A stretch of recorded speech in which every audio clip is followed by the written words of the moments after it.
Le rolotube, c'est un outil qui va nous servir à billonner des troncs en bout de 50 cm environ. Il a un double intérêt, c'est que là, il fait à peu près l'épaisseur d'un guide, donc il évitera de coincer le guide lorsqu'on fait le trait de coupe. Et ensuite, il est rond, donc il permettra lors de l'éjection du billon de faire rouler le billon et ainsi de faciliter le mouvement.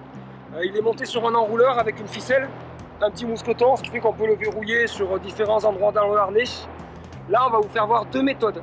Il n'y a pas de préférence pour l'une ni pour l'autre. Ça dépendra vraiment des configurations, donc du penchant du tronc, de l'endroit où on veut jeter les billons, etc.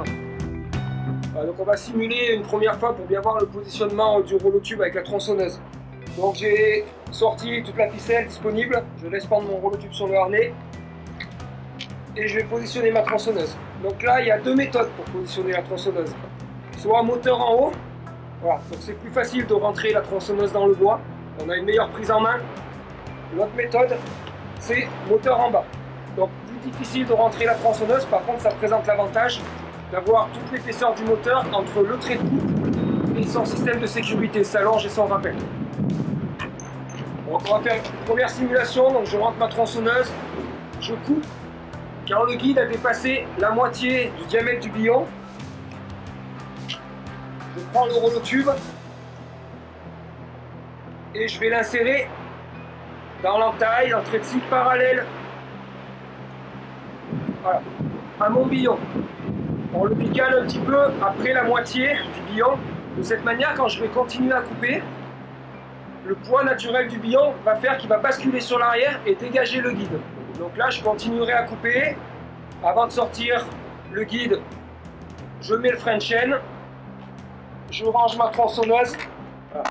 Et j'ai plus qu'à me positionner pour pouvoir pousser le billon. Le rolotube va rouler, tomber devant avec le billon et rester suspendu. Donc on a toujours ce principe d'insérer un trait de coupe. Le même principe toujours quand j'arrive à la moitié. Je vais insérer le rolotube dans le trait de coupe, sauf que cette fois, au lieu de l'insérer parallèle, je vais le mettre perpendiculaire à mon guide.